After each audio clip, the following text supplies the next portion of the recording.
Hi, I would like to thank everyone for joining us for today's session. The event title today is Unlock Housing Grants, Expert Tips to Secure Funding for Housing Projects. This is an unsponsored event by Grants Office, intended to be a free public service for our community of grant seekers. As everyone scrambles to make sense of the ever-changing grants landscape, this session will primarily focus on funding for affordable and accessible housing and related community development efforts. Before we get into any content, I wanted to address a few housekeeping items. First and foremost, you should be able to listen hands-free over your computer speakers and headphones. But if you are disconnected or you're having trouble with the audio, there is an audio video menu at the top of your screen where you can change your audio output. I'd also like to point you to the bottom right of your interface for the question and answer panel. That is where you can submit questions. If you don't see the Q&A panel, please look for the ellipsis or the overflow menu, the three horizontal dots where you should be able to select that menu. If you're to ask any questions, please submit them there so they can be properly queued, and we'll get to as many of those as we can towards the end of the presentation. I'd also like to mention that the link at which you registered will be converted to a resource page that will have the slide deck, the recording, and other materials at the conclusion of the event. In fact, when you exit the GrantCast or we end the event, you should be automatically taken to that resource page for those materials.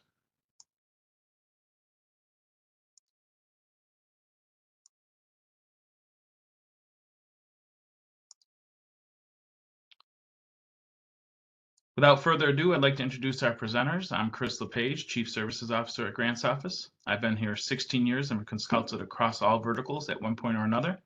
My main role today is to introduce and moderate today's session. I'm joined by Joe Phelan, a grants development consultant and our resident expert on grants funding for housing and community development initiatives.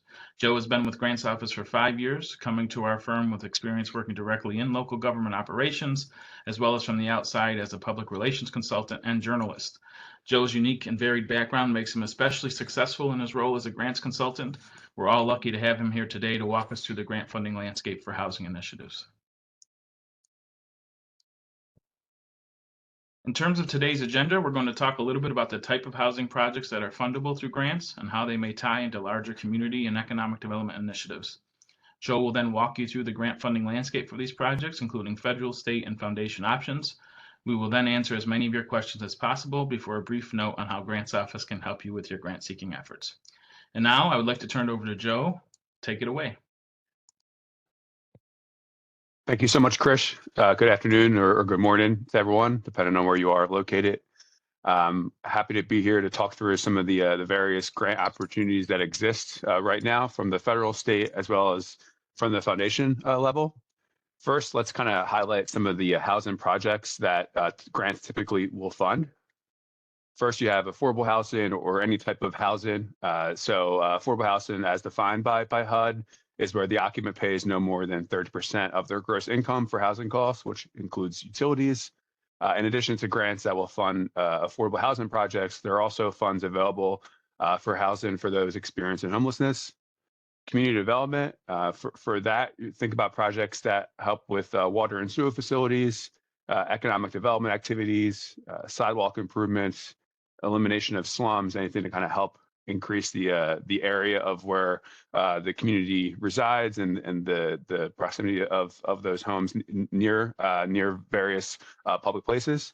And then housing accessibility, which are those projects that are designed to ensure people of all abilities can access a housing unit or a sidewalk near a public housing unit, making sure that public housing authorities or cities or counties are ADA compliant. So those are the types of housing projects that foundations, states, and federal grants will fund. First, we'll speak about the federal grant opportunities that exist.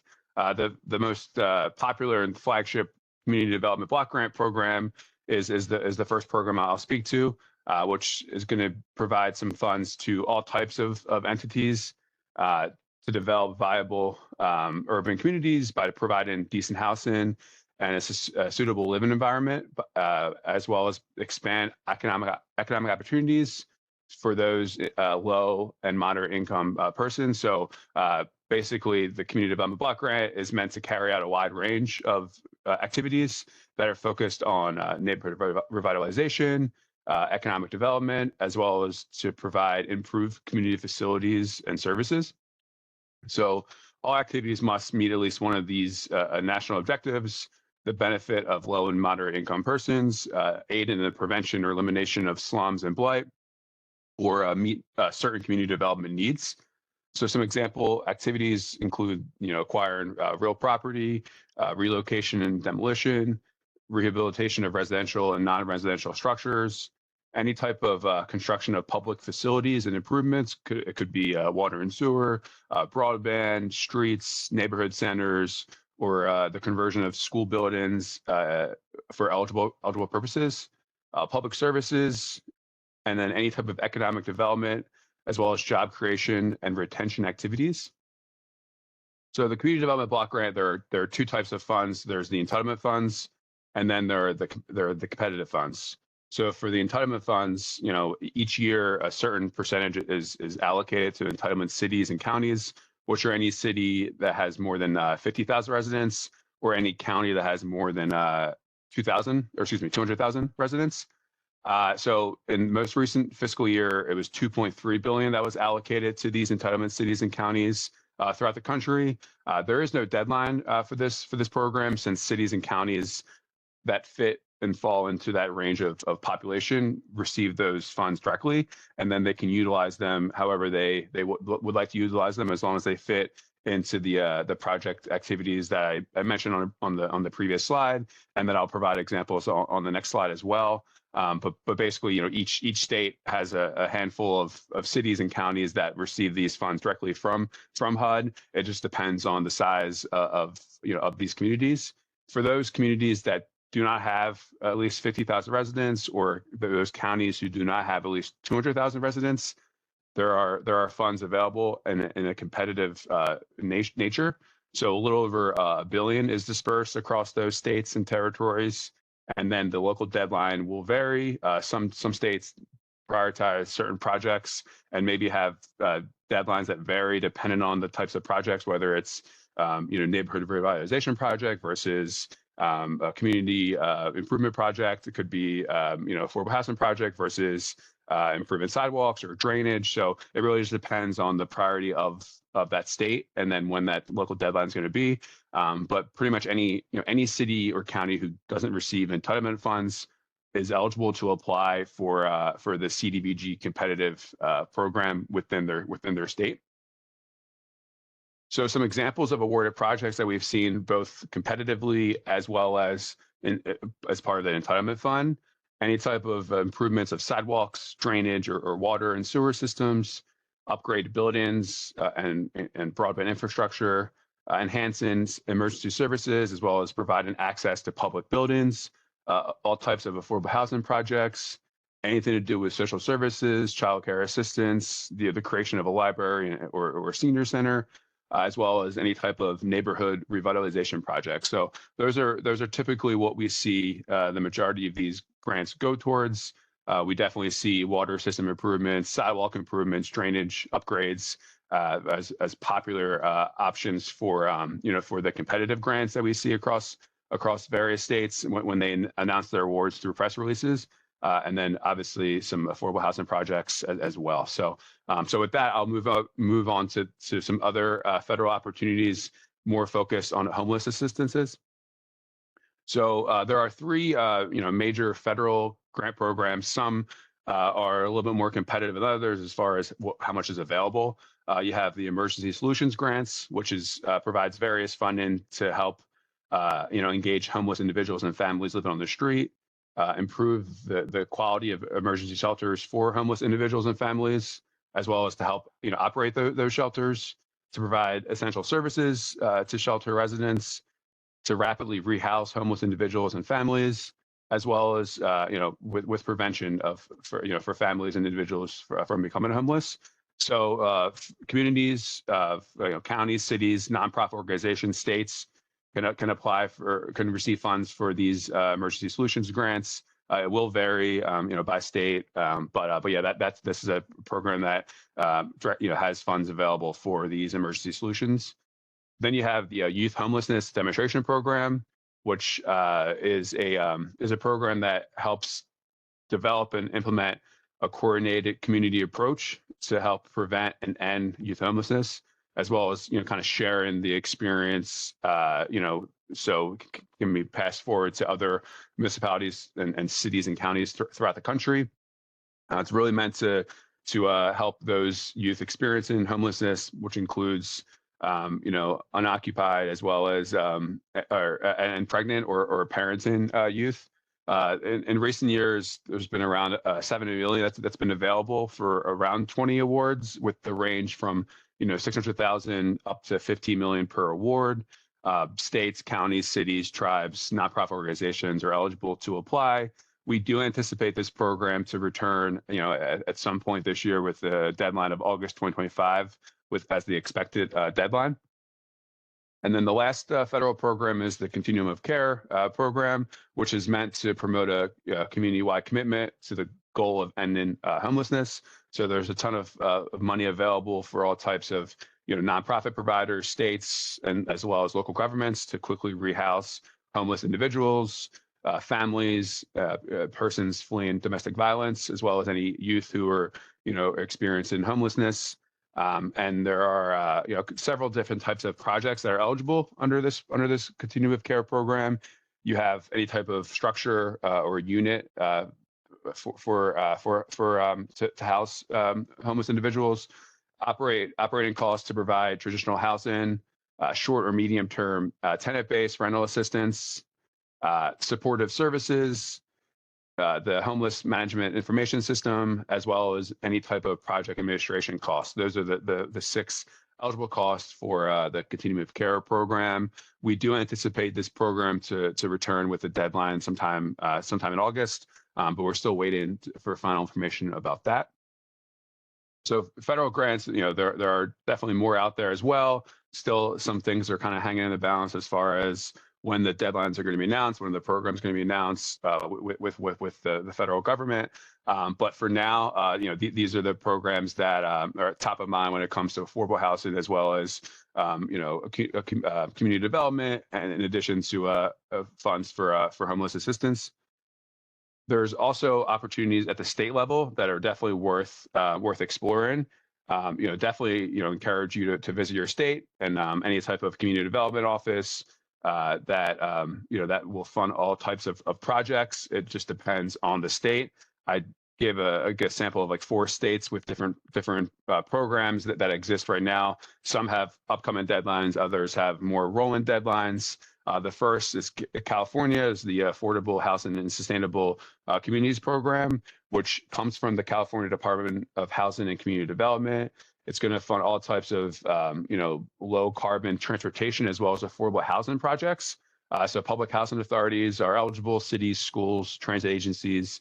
And, there are some of the eligible capital expenses include, affordable housing, broadband access, improved mobility, as well as transportation capital improvements. So this is kind of a unique program because it's not just housing. It's going to fund public transportation as well as broadband access and things like that. So it's definitely a great program, but it's also a larger program as far as what it could also include. It really encourages organizations that are public housing authorities that are near public transportation, bus stops or train stops or things like that. So it's a really strong program. The deadline's coming up at the end of May.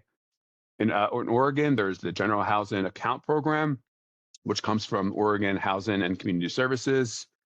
This program's been around for several years now, and it's really meant to help expand Oregon's housing supply for low and very low income families. So there's 2 areas that it serves. You have rental housing development as well as rental housing for veterans. So it's really meant to serve those residents who earn at or below 80% of the area median income. For this program, there are, there's a deadline it's pretty much a rolling deadline. They every 2 years they receive funds through their state budget. And right now, we're still in the last year was the first year of a 2-year cycle. So the funds will go from 2024 through 2026. But all types of public housing authorities, nonprofits, tribal and local governments in Oregon are eligible to apply.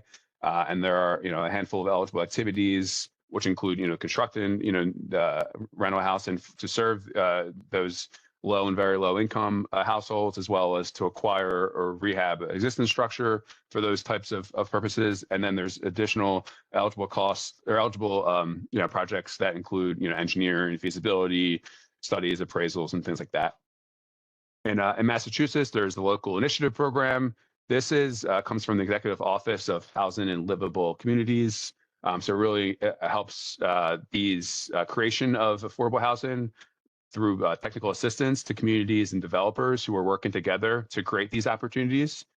So basically, developers that are seeking to build these single or multifamily homes, condos, or apartments, where a certain percentage of the units are proposed to be affordable, will work with the town officials to obtain approval. So any units that serve at below 80% of the area median income, which means the units must be subject to ensure that they remain in the affordable housing stock, and must be rented or sold at that fair and open basis.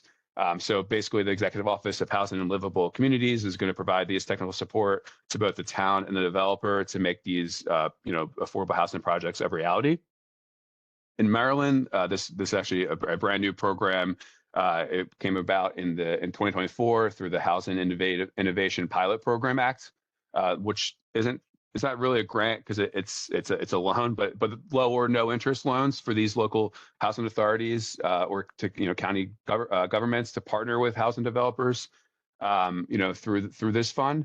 So there are all types of new construction or acquisition of rental housing as eligible activities. So it could be apartment buildings, single family homes, single room buildings, as well as shared housing facilities. And it's going to be a pretty mixed income housing. So at least 20% of the units have to have are set aside for households with a gross annual income of 50% or less of the area median income, and then at least 40% of the units are set aside, for households with a gross annual income of 60% or less of the area median income. So this is a brand new program that has a deadline of May 30th. And I just want to provide a little bit of sample of examples of state programs that exist. And it's definitely not the only state programs that exist, but I thought this is a good kind of snapshot of where things are when it comes to state funding. Definitely encourage you to check out your state's community development, HUD, economic development related website. And then there are some foundation grants out there. And obviously, with foundation funding, it's very important to focus on your local or regional foundations.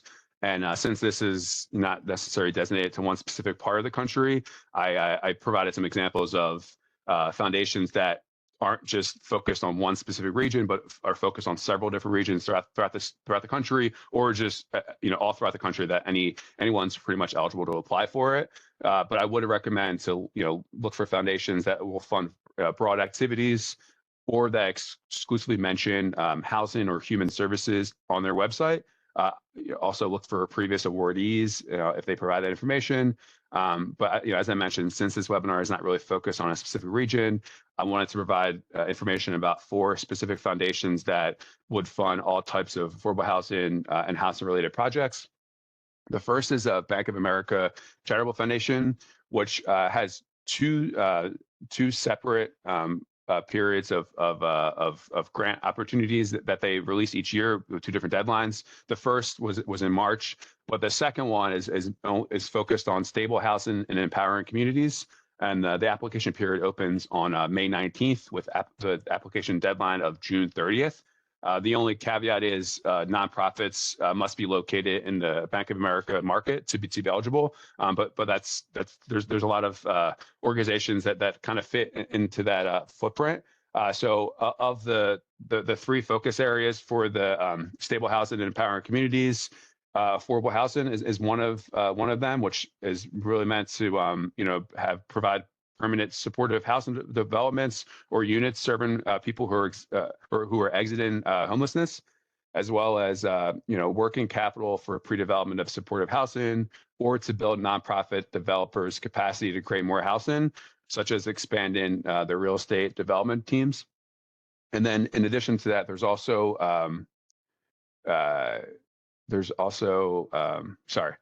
Sorry about that. So the focus for affordable housing has to do with any type of housing development for vulnerable populations through the construction of these affordable single homes. Any type of pathway to stable housing or home ownership through financial habits and stability efforts, such as home buyer education and things like that, as well as any type of sustainable development efforts, whether it's energy efficiency upgrades, retrofits, solar, and other green building efforts. So that's going to be the affordable housing of the stable housing and empowering communities section of the Bank of America Charitable Foundation. And then you have neighborhood revitalization, which is meant to any activity that helps engage community stakeholders in building livable communities. Anything to do with economic development efforts that help promote healthy commercial areas, support organizations that bring energy efficiency and renewable energy advances to their community. So it's pretty widespread what's eligible under the neighborhood revitalization section of the Bank of America Foundation. The next grant program is Harry and Jeanette Weinberg Foundation, which is going to fund all types of affordable housing projects for nonprofits located in Maryland, Hawaii, New York City, Northeastern Pennsylvania, San Francisco, as well as rural communities. So it's going to support all types of capital program as well as operating grants in those priority areas. So there are there are several types of projects. I misread there as far as they will fund those supportive housing developments serving people who are exiting homelessness, as well as provide some capital for pre-development of those supportive housing or to build nonprofit developers' capacity to create more housing. In addition to that, they're going to fund all types of community ownership to prevent resident displacement in Baltimore and Hawaii specifically, as well as any type of mixed income housing that is designed for individuals who are often marginalized, such as people with disabilities, youth, and residents of rural areas. And then the last focus for that foundation is is coordinated responses to homelessness. So any partnership to coordinate services across organizations that address homelessness, models for sustainable funding of supportive services that help maintain housing for those who have experienced homelessness. So that's the focus there for that program. And the deadline for this is a rolling deadline, so applications can be submitted at any time. The next one is Home Depot's veteran housing grants. This is focused on veterans. However, it's not the only population that will be served under the veteran housing grants. Only 20% of the housing units must be reserved for veterans, or at least 20%. So that's one thing to kind of keep in mind. Award amount's going to range from $150,000 to $500,000. The next deadline is July 13th. There's typically 3 deadlines each fiscal year. And there are 10 cities that there's a focus on: Los Angeles, Seattle, New York, Houston, Detroit, San Diego, Denver, Chicago, Atlanta, and Tampa. So those are the 10 areas that the Home Depot veteran housing grants are focused on. And then the last one is the Venable Foundation. So this program, this foundation provides various opportunities when it comes to human services. That's one of their main priorities. They really are focused on those impacted by homelessness and food insecurity, as well as those incarcerated. So those who return in, and immigrant communities as well, and those that are affected by domestic violence and any type of housing insecurity. For this program, only those who have been awarded grants within the last couple years can submit a full application without any type of letter of intent. But there is a letter of intent, a letter of interest that is now required for those who have never received or who haven't received within the last couple years for the Venable Foundation. So an LOI must be submitted at any time. And then if you're invited to submit a full application, then you'll find out that information after you submit the LOI.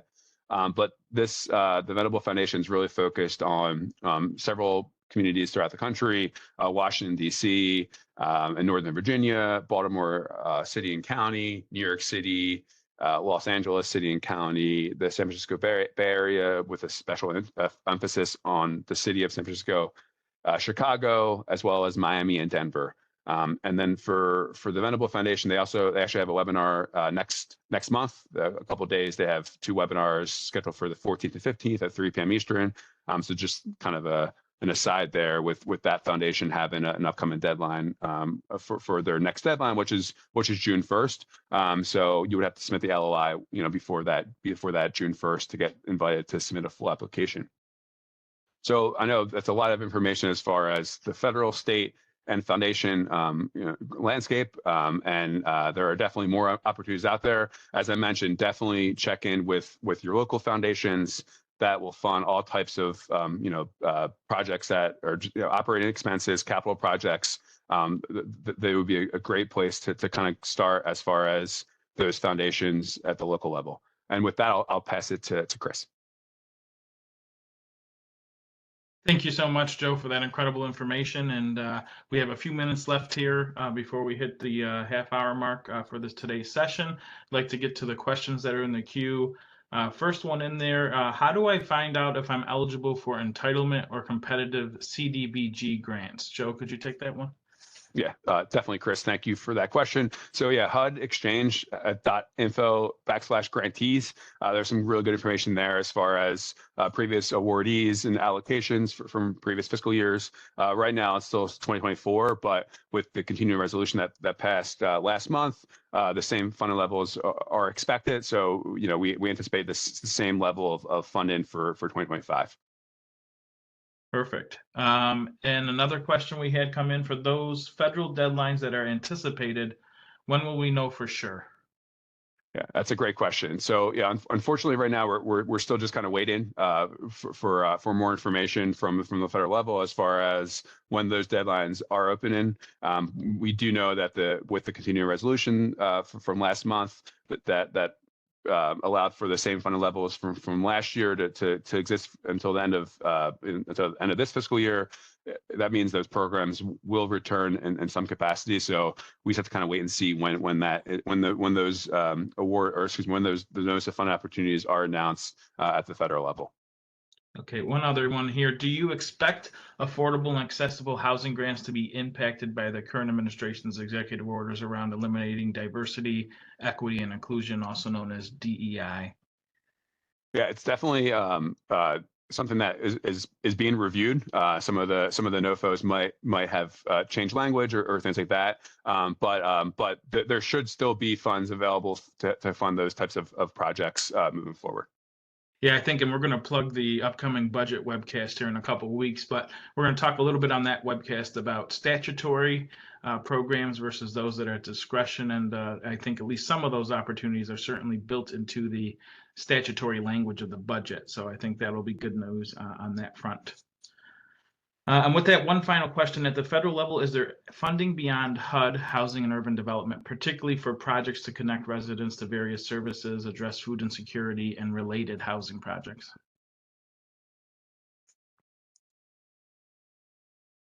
Sorry, can you repeat that, Chris? Sorry. Yeah, sure. At the federal level, is there funding beyond HUD, Housing and Urban Development? I know we talked about several of those opportunities today, particularly for projects to connect residents to various services, address food insecurity, training, other type of related services. Yes, there are definitely other opportunities out there in addition to HUD that would fund those types of projects. Perfect. Thanks. I appreciate that. And with that said, I would just like to note and give a brief, as we wrap our questions, that Grants Office is a full service provider of grants intelligence services. We're celebrating our 25th anniversary this year. Whether you need help funder prospecting or need consultation on your project or proposal, or simply need grant writing or editing services, we have you covered. We even have support programs to address your needs on an annual and ongoing basis. Don't hesitate to reach out if you need any help. I'd also, as I mentioned, like to plug our webinar here in a couple of weeks on the 2025 continuing budget resolution entitled Running Back 2024. This will be another unsponsored event focused on that 2025 budget and what we expect to see in terms of grant programming. And there's a QR code there for you to go and register for that event if you're not already registered. And finally, I would like to thank everyone for your time in attending today's session and engaging us with your questions. I hope you found the session useful. Please feel free to reach out to Grants Office, info@grantsoffice.com, if you have any questions or need any type of follow-up assistance. Slides are available now, and the recording and transcript will be live on the resource page by close of business today. Thanks again for attending. We hope to see you at future events.